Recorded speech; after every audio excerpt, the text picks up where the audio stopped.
Vous n'avez pas honte? Vous n'avez pas honte de profiter, de faire du mal à vos clients comme ça?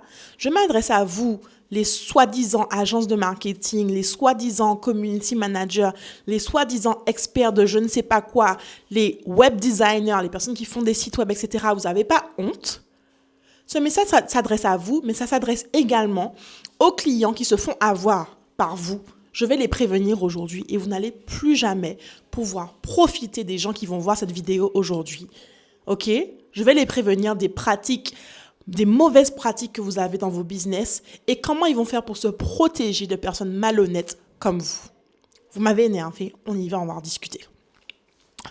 Alors, j'étais obligée de faire cette vidéo parce que sincèrement, j'en ai assez de recevoir des personnes qui viennent me voir pour me demander de l'aide qui se sont fait maltraiter par des prestataires précédents.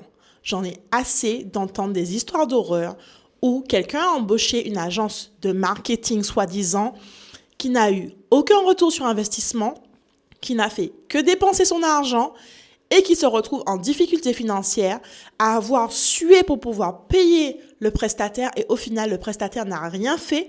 Mais non seulement il n'a rien fait, mais ensuite, il met le client en difficulté en gardant la possession de son site web, en gardant la possession de son nom de domaine, en gardant tout le contenu qui a été créé pendant les campagnes.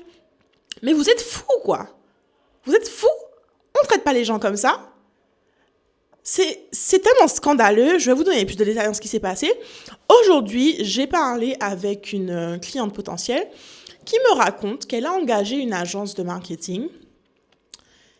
Et à un moment, elle a passé 3-4 mois, il n'y avait pas vraiment de choses qui bougeaient en termes de résultats. Et au final, elle a fini par dire qu'elle voulait arrêter la collaboration avec l'agence de marketing. Il y a eu de la tension, ils ne s'entendaient pas bien, etc. Et au final, qu'est-ce qui se passe?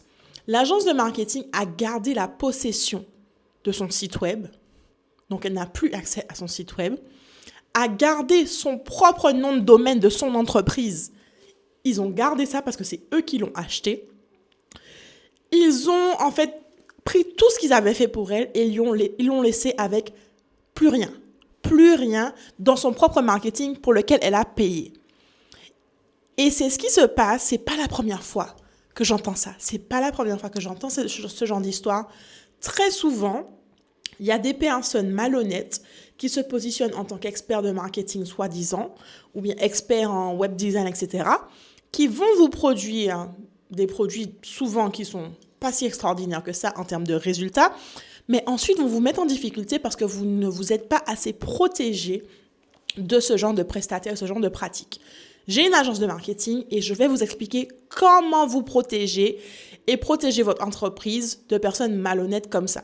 La première chose à comprendre, c'est qu'il faut que vous gardiez en votre possession le pouvoir sur les choses qu'on va produire pour vous. En matière de site web, il faut que la personne puisse vous donner les accès en tant qu'administrateur dans votre site web. C'est vous qui devez avoir les identifiants principaux. Quitte à ce que ça prenne un peu de temps que vous fassiez le réglage pour ouvrir le compte avec votre propre adresse email.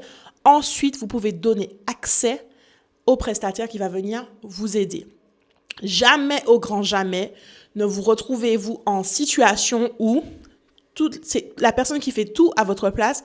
Vous ne savez même pas comment y accéder. Vous ne savez même pas qui a quelle autorisation. C'est vous qui devez décider qui peut faire quoi sur votre plateforme et que vous devez être en mesure de retirer les accès à tout moment.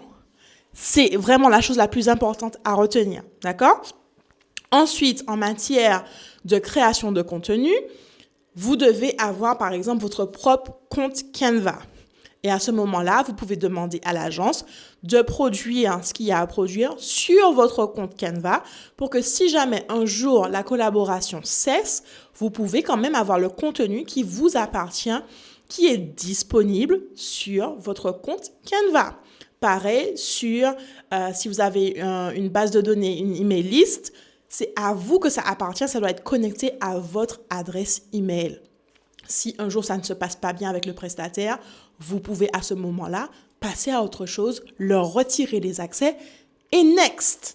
Et d'ailleurs, je vais vous raconter une histoire d'horreur que j'ai eue. Ça, c'est pas forcément avec les agences de marketing, mais plus avec les freelances. J'avais une freelance qui travaillait avec moi en tant que chargée de marketing. Et à un moment, la collaboration s'est arrêtée.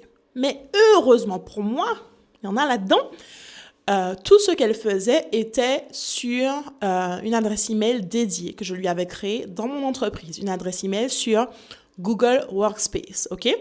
Donc, c'était son prénom, le nom de mon entreprise.com. Et donc, quand la collaboration s'est arrêtée, elle était un peu bizarre et tout, j'ai découvert qu'elle avait tenté de supprimer plein de choses de son compte Gmail, comme si elle voulait retirer en fait tout ce qu'elle avait produit pour moi précédemment. Donc, les emails, la rédaction des pages de vente, en fait, tout le contenu qu'elle avait produit pour moi, elle voulait l'effacer.